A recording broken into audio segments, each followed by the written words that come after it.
Hey guys, today's movie is going to be Intruders. It was released in 2011 in Spain, and it was directed by Juan Fresnadillo. I think that's how you say his name, and he was responsible for directing 28 Weeks Later, and he's coming out with a Highlander reboot, possibly starring Ryan Reynolds. So Intruders, the story is basically that there's actually two stories. There's a Spanish boy and his mother, and Clive Owen and his teenage daughter, and what it is both stories kind of run parallel to each other. At the end, they intertwine, but they both revolve around this sort of entity known as Hollow Face. And throughout the movie, this movie is basically psychological, supernatural type thriller, and you're not really quite sure if Hollow Face is just a figment of the imagination or he's something of supernatural nature.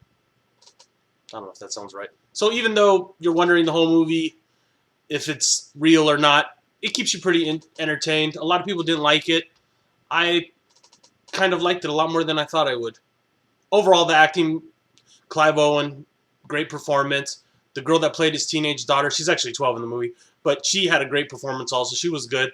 And there is some good tension. Every scene that this character Hollowface is in, and he's kind of like a watered down Freddy Krueger.